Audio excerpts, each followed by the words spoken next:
fungsi pemerintah pejabat itu bisa mengadministrasi keadilan sosial. Kita harusnya menerima kenyataan penduduk kita ini hampir 70% miskin. Kau gunakan $2. Nah, tinggal pemerintah bisa mengadministrasi keadilan sosial dengan baik berupa subsidi yang tepat sasaran. Jadi saya pikir Pak ya, kita gak usah mempersoalkan, memperdebatkan garis kemiskinan. Faktanya rakyat susah dan miskin Pak. Saya suka bilang jadi politisi itu jangan suka memperdaya rakyat gitu. Kita mesti mendidik, memperdayakan mereka supaya pintar. Tapi pintarnya bukan cuma ngomong kan. Kalau bapakmu miskin, berdoalah punya presiden yang baik hati, punya passion untuk mengendalikan seluruh APBN. Anda berdoalah punya gubernur, bupati, wali kota yang punya hati, relasi membantu kamu untuk jadi kaya. Itu kalau kata nenek saya pakai bahasa ke, tami kau fansu katanya. Jadi kayak gitu Pak. Artinya Pak? Beras Anda ditukar sama ubi kayu. Itu istilahnya Pak.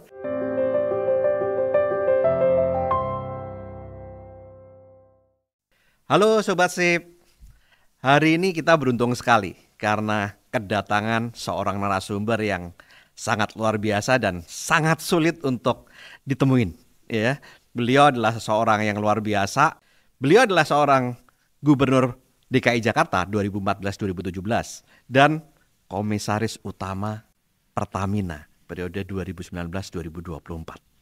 Sehingga kita akan membahas tentang bagaimana ekonomi Indonesia saat ini dan bagaimana melakukan transformasi perusahaan di Indonesia untuk mencapai Indonesia Emas tahun 2045. Oke, mari kita sharing bersama dengan Pak Ahok. Selamat pagi Pak Ahok. Terima kasih sekali Bapak berkenan hadir di channel saya. Dengan senang hati Pak Tony. Nah Pak Ahok, saya ingin menanyakan ke Pak Ahok dengan pengalaman Pak Ahok yang demikian luar biasa. Mulai dari pebisnis di awalnya, kemudian sempat menjadi bupati, kemudian jadi gubernur DKI, kemudian jadi komutnya Pertamina. Ini saya kepengin belajar banyak banget dari Pak Ahok ini. Sama-sama Pak, semua murid, semua guru Pak gitu. Nah Pak Ahok, di saat ini kondisinya kan menurut Bank Dunia, itu kan bilang bahwa penduduk kita ini saat ini katanya rentan miskin. Tetapi data di BPS mengatakan bahwa angka kemiskinan kita di bawah 10%. Itu kira-kira gimana Pak ya? Sudut pandangnya perbedaannya di mana ya Pak? Kepala BPS lapor ke saya, angka pengangguran menurun. Angka kemiskinan absolut menurun. Ini BPS yang bicara. Masalah ini memang kita udah perdebatkan waktu saya jadi bupati ya. Karena dia gunakan $1 atau $2 atau Anda gunakan 10.000 rupiah gitu loh. Per hari gitu kan. Nah ini yang jadi masalah. Tapi tentu saya nggak mau seolah-olah kita menyalahkan. Kalau buat saya pribadi, saya lebih suka menggunakan standarnya dunia dong. Iya, betul. Karena kan kita ada impor barang, kita ada pakai barang, kan dunia ini kan nyambung-menyambung kan. Jadi kalau dunia mengatakan misalnya orang dikategorikan itu penghasilan rendah atau rentan itu kalau di bawah $2 per hari itu di bawah $2. Berarti kan kalau sekarang kan 32.000 kira-kira per hari. Kita tahu kalau satu orang punya, itu satu orang. Lalu kita berdebat lagi soal UMP. Dulu saya juga protes. UMP itu ada faktor-faktor. Biaya transport, biaya pendidikan, kesehatan. Betul. Komponen kesehatan itu misalnya 25.000. Apa itu? Beli sikat gigi, odol.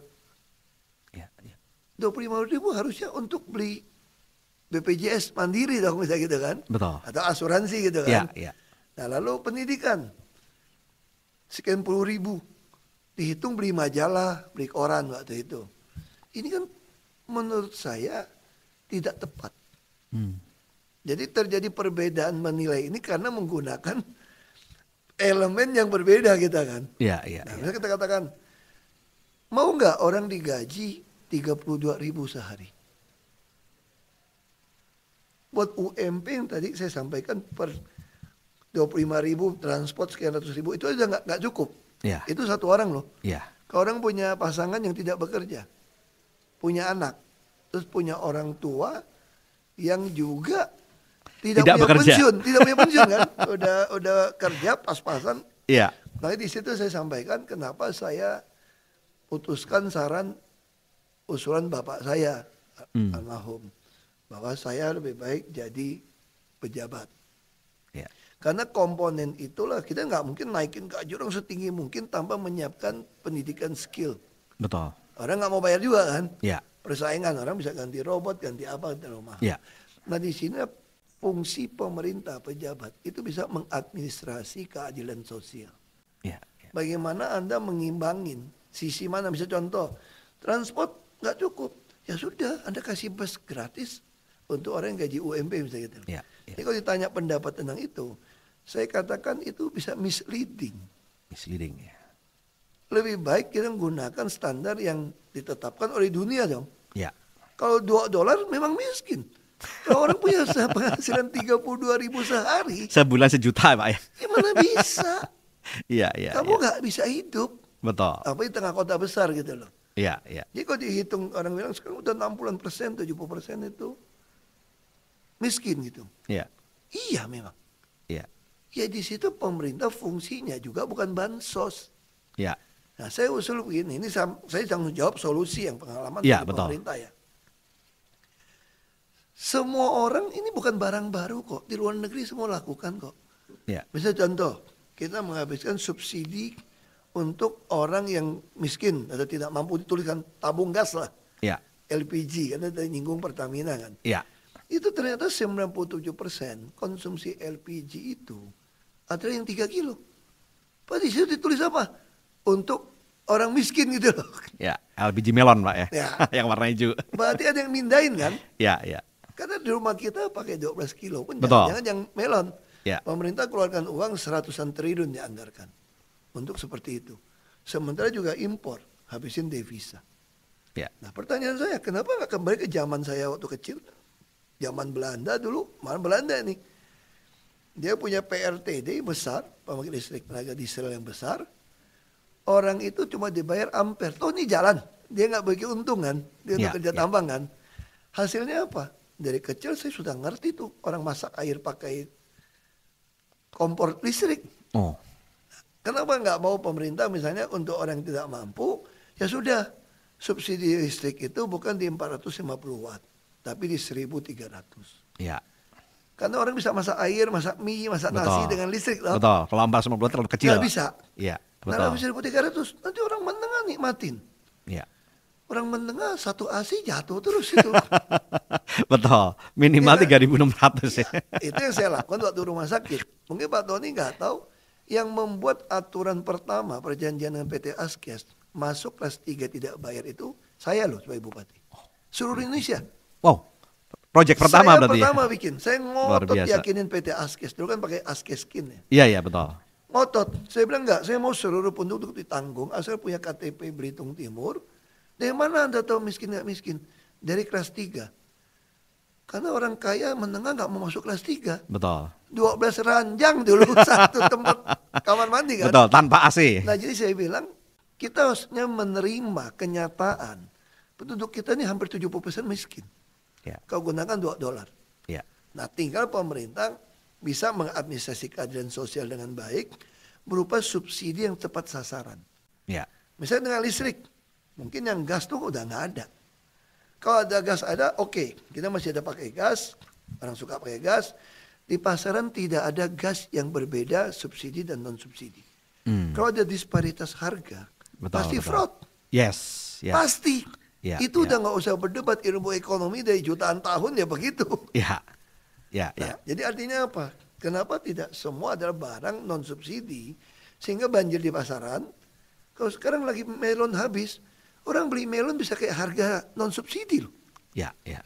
Jadi ada yang nakal aja gitu ya. Betul. Kita nggak bisa ngarepin orang nakal. Di polisi ada oknum, di jaksa ada oknum, di mana-mana ada oknum gitu kan. Jadi udah saya bilang itu mah gampang banget atasinnya. Semua barang non subsidi, tapi yang beli Anda cuma laporkan di dalam keluarga Anda. Saya berani kasih. Kalau penghasilan Anda 2 kali UMP saja, Anda berhak dapat subsidi. Ya subsidi bentuk apa? Zaman teknologi, semua orang punya handphone kan. Betul. Misalnya gini, Pak Tony kan orang bisnis, pasti paham. Katakanlah kalau saya beli 1 tabung 300.000, barang subsidi itu 200.000 di dalam situ. Saya balikin kepada Anda voucher digital. 100.000 Pak ya. Itu pun untuk orang yang mendaftar mengatakan pakai HP bahwa penghasilan keluarga Anda di tabungan. Saya juga dengan cara ini saya bisa mendorong orang buka rekening bank. Saya lakukan di Jakarta. Kalau Anda nggak bagus nasib Anda wajib punya rekening bank. Baik kita kerja sama ABI, minta ABI buka rekening tabunganku itu 50.000 aja Pak. Dan tidak boleh ada biaya administrasi Pak ya. Itu kita yang ngomongin Pak di Jakarta Pak. Makanya BI buka kantor khusus BI di Jakarta. Tiap bulan minggu Senin pertama dia datang dengerin saya punya tesis lah masuk akal nggak untuk menekan biaya itu istilahnya kan kita kan inflasi kita tekan. Nah kita juara tim pengendali inflasi daerah. Nah lalu bagaimana cara subsidinya? Kan ada batasan Pak. Anda katakan 2 kali UMP saya kasih. Misal Pak Tony hanya pakai 2 tabung gas besar 1 bulan di rumah. Karena jarang masak daging, masak apa juga pas-pas gitu ya. Kalau saya balikin 400.000 dalam bentuk voucher. Anda bisa bohongin saya nggak mau beli 6 tabung? Nggak bisa. Kan tabung terbatas. Dan voucher saya kasih batasan. 2 bulan ada expired-nya Pak. Oh ada expired juga. Iya dong, kalau itu expired kan balik ke pemerintah. Betul. Yang jadi saya kasih. Ada orang-orang yang tidak terpakai. Tidak terpakai. Kalau sekarang tidak terpakai, semua catat terpakai. Lalu nggak tahu isi kemana Pak, bisa jual ke industri. Sama kayak solar juga. Betul. BBM. Kenapa nggak BBM? Hanya Pertamax Turbo dan Dex. Misalnya gitu ya, 2 macam ya. Jadi mobil ditentukan saja. Nggak pernah bikin aturan itu pemerintah. Saya bilang kalau saya dirut, saya kan bikin diskresi saya. Semua kendaraan yang usia masih di bawah 5 tahun tidak ada subsidi. Terus kalau merasa ini kalau mobilisasi kecil bagaimana? Oke subsidi, bentuknya voucher balik. Dan saya punya My Pertamina punya aplikasi Pak. Jadi duit tuh Pak. Betul. Semua kendaraan mau dapatin subsidi mesti pakai aplikasi. Dan tidak ada yang bisa main minyak subsidi. Pemilik SPBU pun yang nakal nggak bisa curi. Karena hanya 2 macam. Kita warehouse untuk stok murah kan Pak. Karena handling macam-macam produk sama 2 produk lebih murah kan Pak. 2 produk. Nah itu yang saya usulkan. Kalau itu terjadi, lalu motor bagaimana? Santai saja saya bilang. Motor kasih subsidi. Mau berapa liter 5, 10. Bentuknya kan bentuk voucher Pak. Kalau bulan depan Anda nggak pakai Pak, saya tarik balik masuk kantong di pemerintah kan. Itu mungkin akan hemat. Bisa habis 200, 300 sampai 500 triliun kita Pak. Belum lagi hemat devisa kan. Jadi saya pikir Pak ya, kita nggak usah mempersoalkan, memperdebatkan garis kemiskinan. Faktanya rakyat susah dan miskin Pak. Nah sekarang tadi Pak Ahok sempat mengatakan sandwich generation Pak ya. Nah itu kira-kira gimana caranya orang-orang yang saat ini mengeluh sandwich generation ini, bagaimana caranya dia bisa mengangkat dirinya mereka, keluarganya mereka untuk bisa mempunyai ya sedikit kemudahan finansial, sedikit punya duit yang lebih banyak untuk keluarganya. Ya itu yang saya sampaikan, kita mesti bangun semacam subsidi yang tepat sasaran Pak. Jadi ibarat ini, kita kenapa bisa termasuk sukses Pak ya? Kebetulan kita punya bapak yang kaya Pak. Sebagian gitu Pak ya. Kalau nggak punya bapak yang kaya, bapak mungkin kerja setengah mati dapat kepercayaan om atau bos yang mau bantu. Titipin barang, titipin apa. Kan kira-kira gitu nih, kita orang jadi kaya kan gitu kan Pak. Ya saya punya uang lah kelas menengah. Ya bapak saya punya tanah banyak Pak. Ya. Kira-kira gitu kan. Ibu saya kerja, bapak saya kerja, pengusaha. Dapat privilege Pak ya. Saya dikasih kuliah. Ya. Tapi kalau orang lahir itu kadang-kadang suka bercanda gitu bapak saya bilang gitu. Kita suka makan gitu ya, bercanda gitu. Dia bilang sebetulnya orang itu kalau bapaknya nggak kaya, ya dia berharaplah omnya kaya atau tantenya kaya yang baik gitu ya. Ya, ya. Loh, kalau om tante nggak kaya gimana? Ya berharaplah kepada bos yang kaya, yang baik hati. Ya, ya. Yang mau dari pegawai lalu jadi partner gitu loh. Betul. Karena punya ide. Ya. Lu jadi kaya juga kan. Ya. Dikasih saham. Tapi kalau itu nggak punya semua, bapak saya selalu bilang, itu kenapa saya suruh lu jadi pejabat. Toh. Rakyat itu punya pejabat pemerintah yang kaya. Itu cara menolong mereka. Ya, menolong lebih banyak orang ya Pak ya. Jadi inkubator kan. Ya, ya. Misalnya contoh, itu saya lakukan di Jakarta. Kenapa saya nggak setuju menjual apartemen atau rumah susun Jakarta udah kayak apartemen, kita bangun 23, 28 lantai kan. Ya, ya. Kenapa saya tidak setuju jual? Rakyat miskin nggak mampu beli. Betul. Lalu orang mengatakan bisa DP 0%. DP 0% swasta juga bisa. Cicilnya lebih berat bos. Iya dong. Kan bunganya lebih tinggi. Gak bisa, gak ada bunga juga. Logika gini Pak ya. Yeah. Kalau saya bangun satu rumah susun, seharga, udah gak usah hitung tanah lah. 500 juta lah kita bilang. Kalau penghasilan 60% itu hanya 1 juta sebulan. Gak usah makan, gak usah apapun. Bapak masih cicil saya 500 bulan. Ya. Gak masuk akal. Ya, 500 bulan itu berapa lama ya? 40 tahun Pak. Gak masuk akal itu Pak. Ya, ya. Gak usah makan lu masih cicil segitu. Maka itu saya suka bilang jadi politisi itu jangan suka memperdaya rakyat gitu loh. Kita mesti mendidik, memperdayakan mereka supaya pintar. Ya. Tapi pintarnya bukan cuma ngomong kan. Ya. Makanya saya katakan rumah susun tidak disewakan dan juga tidak dijual. Tapi Anda mesti gotong royong membayar biaya per hari. Berapa per harinya? 15.000. Semacam maintenance fee Pak ya. Bahkan ada saya kasih 5.000 sehari. Cuma 150.000.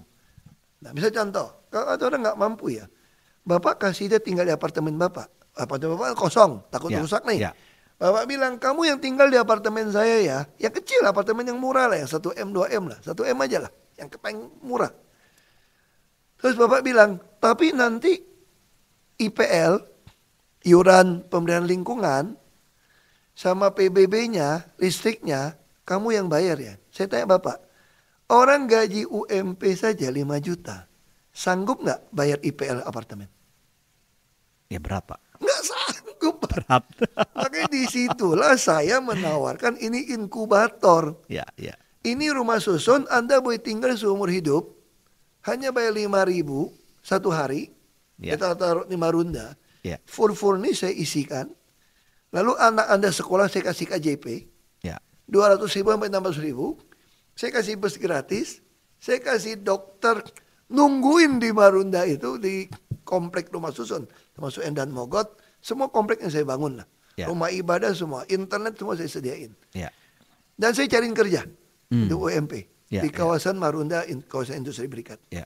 Nah itu pun masih diprovokasi orang ya. Ya, ya. Tujuannya apa? Lalu anak saya boleh nggak tinggal?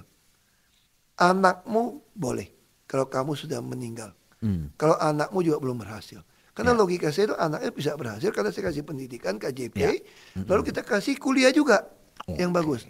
Ya, ya. Termasuk saya bikin ada internet, saya latih tuh penjualan online, pertanian organik. Ya. Terus kita produksi masukin untuk jahit-jahit ibu-ibu itu. Ya.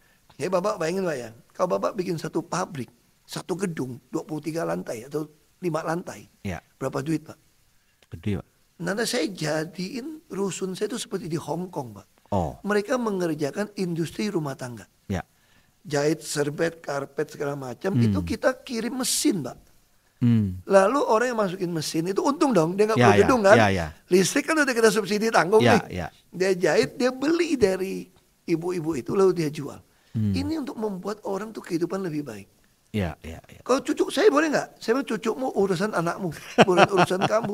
Jangan terus kalau cucu nanti cicit Pak. Berlanjut Iya, terus. Jadi dia boleh tinggal. Ini kan inkubator. Betul. Masa kamu udah sekolah, udah punya usaha, udah ngerti usaha, kita latih ngecat, latih bangunan, Ya. Anda kan akan keluar. Ya. Ini ditaruh lagi untuk orang yang yang kurang lain yang beruntung. membutuhkan. Jadi sebetulnya itu Bapak saya sampaikan. Ya, Kalau ya. bapakmu miskin, berdoalah punya presiden yang baik hati, punya passion Ya, untuk mengendalikan seluruh APBN. Ya. Anda berdoalah punya gubernur, bupati, wali kota Ya. yang punya hati, Ya. relasi, membantu kamu untuk jadi kaya. Ya. Itu kira-kira Pak. Nah, saat ini Pak, itu kan kita kan ditekan sama Amerika juga Pak ya. Dan Wah, ini itu lagi hot bahasa topic. Bapak lo Pak. Saya nggak bilang ditekan Pak. Enggak Pak ya. Kayaknya dijajah katanya Pak. Oh. Enggak. Tapi kan itu sebenarnya semuanya ya Pak ya. Dan saat ini Amerika kan kita tarif impornya 19%.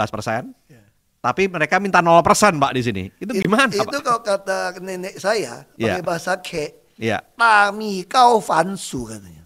Oh, Jadi kayak gitu Pak. artinya Pak. Beras Anda ditukar sama ubi kayu. Oh. Itu istilahnya Pak. Iya, iya, iya, iya. Jadi Anda punya beras, nuker sama orang nuker ubi. Kira-kira gitu Pak. Iya, iya, iya. Nah itu Bapak udah paham lah, nggak usah kita komentar lagi lah. Itu aja Pak. Iya, iya, iya. Kalau Oke. kita jelasin panjang Pak. Iya, Ini kan iya, soal iya. dua sisi lagi. Iya, iya. Baik lagi soal tidak mau terima $2 dijadikan standar untuk mengukur kemiskinan. Iya, iya, iya. Penghasilan $2 per hari. Iya, iya. Nah ini sama aja. Iya. Kalau pihak tertentu, bagus dong dari 32% turun ke 19%. Iya, iya. Nah itu bisa berdebat. Karena Anda gunakan, ya sama saya lihat dari sini, saya bilang 6, Bapak bilang 9 Pak. Iya, Nah iya. itu ya susah. Susah ketemunya Pak ya. Tapi yang pasti istilah nenek saya masih berlaku tuh. Tami kau fansu katanya. Oh, iya, Tukar iya. beras untuk dapat ubi. Gitu aja. Oke, terima kasih Oke, Pak. banyak Pak Ahok Mari. atas banyak insight-insightnya. Semoga berguna untuk Sobat Sip. Oke, terima kasih Pak Ahok sekali lagi dan sampai ketemu di video saya berikutnya dan sampai jumpa di Puncak Kemakmuran.